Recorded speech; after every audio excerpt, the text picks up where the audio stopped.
की ज्या काही घटना घडल्या की मला उमेदवारी दिली नाही, मी शेवटच्या क्षणापर्यंत दादांसमोरच होते. मला विश्वास आहे, खात्री आहे की दादा नक्कीच चांगलं तुमच्या काहीतरी धारीतले शुक्राचार्य आजूबाजूचे होते का कोणी असं काय? असतील. कसं झालं, पक्षप्रवेश झाले आमच्याकडे. हम्म. मुळात पक्षप्रवेश घेताना सगळ्या गोष्टी डिस्कस केल्या पाहिजे होत्या आणि पक्षप्रवेश झाल्यानंतरच्याही गोष्टींचं सांगण्यात आले पाहिजे होत्या.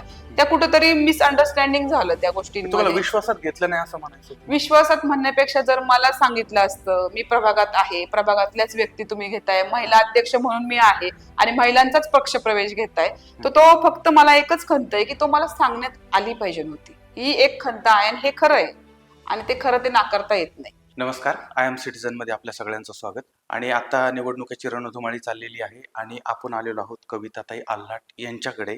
म्हणजे पिंपरी चिंचवड शहराच्या त्या महिला अध्यक्ष आहेत. अजितदादा पवार यांची जी राष्ट्रवादी आहे त्या राष्ट्रवादीच्या महिला अध्यक्ष आहेत. आणि निवडणुकीला म्हणजे अत्यंत चांगल्या पद्धतीचं त्यांचं वातावरण होतं आणि त्या निवडणुकीला म्हणजे बहुतेक वातावरण असं होतं की आता त्या निवडणुकीला उभ्या राहणार आहेत. पण नंतर काही घडामोडी झाल्या, त्याबद्दल आपण त्यांच्याकडून जाणून घेणार आहोत. पण ताई, एक महिला अध्यक्ष म्हणून आता तुम्ही या निवडणुकीकडे कसं पाहता? खरं तर महिला अध्यक्ष म्हणून पिंपरी चिंचवडच्या ज्या ज्या प्रभागांमध्ये एकूण 32 प्रभाग येतात, त्या प्रभागांमध्ये आदरणीय राज्याचे उपमुख्यमंत्री अजितदादा पवार यांनी जे जे उमेदवार त्या त्या ठिकाणी दिलेले आहेत, अतिशय ताकदवान आणि त्या त्या कार्यक्षेत्रात त्यांच्या प्रभागामध्ये चांगल्या प्रकारे काम ते करत आहेत. त्यामुळे निश्चित मला असं वाटतं की दादांनी जे काही निर्णय घेतले असतील ते सगळ्यांच्या दृष्टिकोनातून, विकासाच्या दृष्टिकोनातून घेतले असतील आणि राष्ट्रवादीची सत्ता येण्यासाठी प्रत्येकाकडनं दादांनी अपेक्षा ठेवलेली आहे की त्या त्या प्रभागाचा उमेदवार कसा असावा आणि प्रभाग कसा असावा.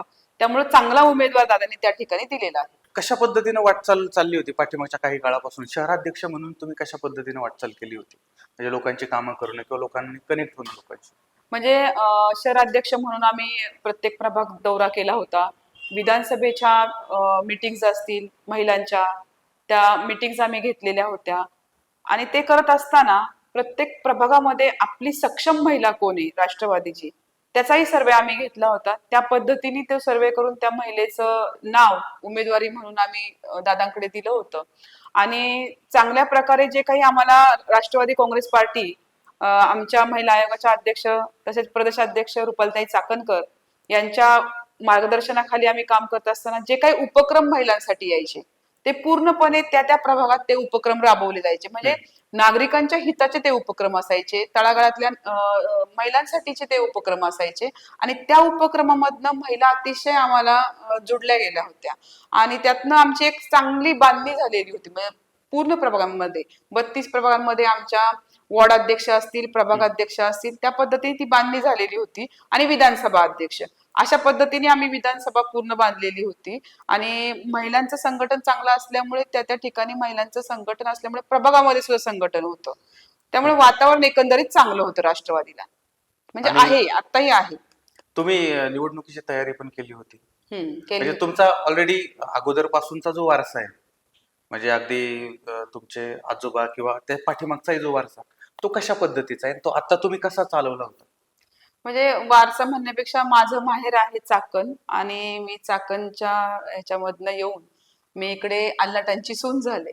चाकणला माझे भाऊ स्वर्गीय आमदार सुरेश भाऊ गोरे यांची मी भगिनी आहे आणि त्यांच्यापासनं मी शालेय जीवनात असल्यापासून मी ह्या प्रचार यंत्रणेत सहभागी होते. म्हणजे थोड्या ना थोडक्या गोष्टी मला त्या लक्षात यायच्या की घरात गप्पा चालू असतील किंवा बाहेरचं राजकारण, ह्या सगळ्या गोष्टी कानावर पडत होत्या.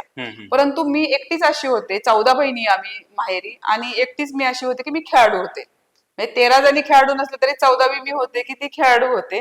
त्यामुळं मला एकटीला तो एक अनुभव आला खेळत असताना. खेळत असतानाही ज्या काही गोष्टी असतात तो पण, आणि राजकारणाचाही पण एक अनुभव येत गेला.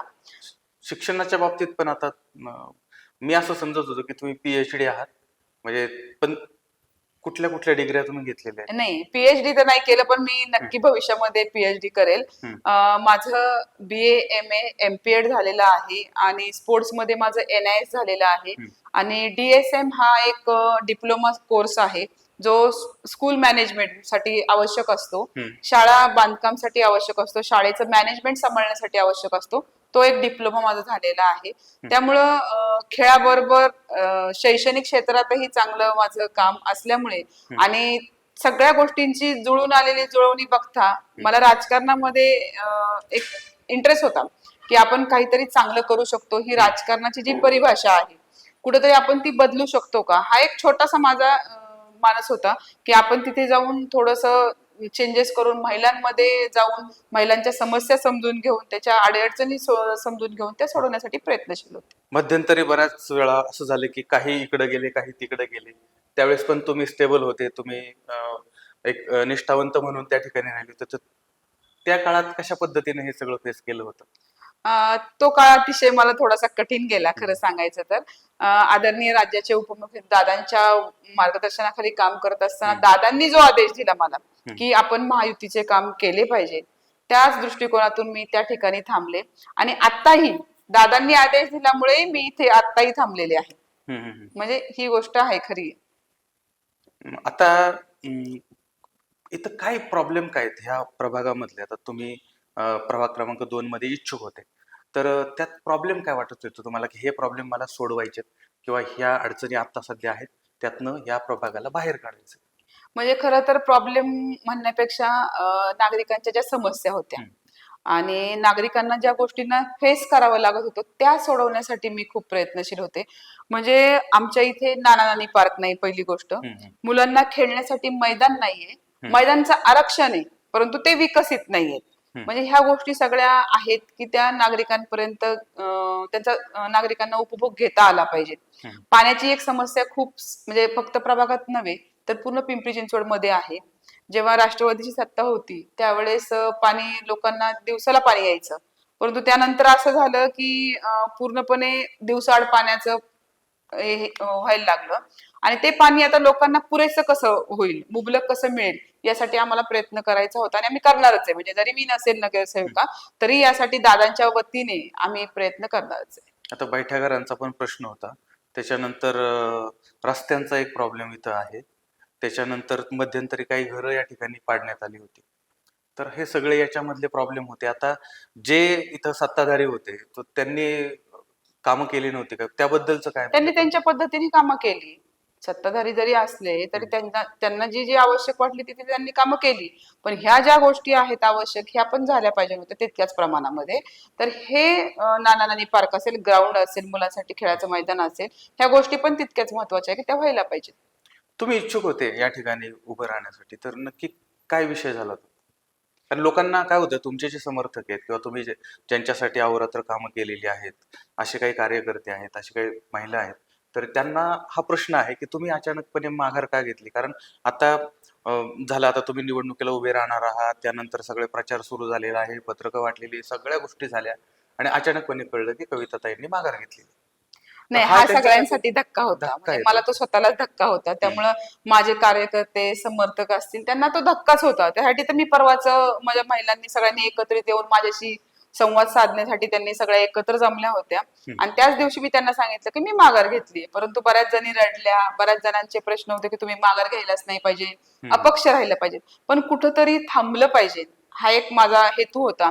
आणि दादांचा आदेश, जेव्हा मी दादांशी संवाद साधला तेव्हा दादांनी मला जे काही सांगितलं, तर दादांचा आदेश मी हा शेवटचा शब्द मानत मी आज राष्ट्रवादी काँग्रेस पार्टीमध्ये मी एकनिष्ठ म्हणूनच राहिलेली आहे आणि दादा जे सांगतील ते माझ्यासाठी पूर्व दिशा असेल. म्हणून मी आज लोकांचा हा प्रश्नच होता की असं कसं काय, म्हणजे काहीतरी तर क्रायटेरिया लावलेला असेल ना त्यांनी की बाबा की यांची उमेदवारी मागे घ्यायची असं. तर आता तो क्रायटेरियाचं मला सांगता येत नाही काय लावला असेल किंवा काय नाही, पण दादा म्हटलेत की तू थांब, आपण काय असेल ते पाहूयात म्हटलेत, त्याच्यामुळे मी थांबले. परंतु तुम्हाला एकच गोष्ट सांगते की ज्या काही घटना घडल्या की मला उमेदवारी दिली नाही, मी शेवटच्या क्षणापर्यंत दादांसमोरच होते.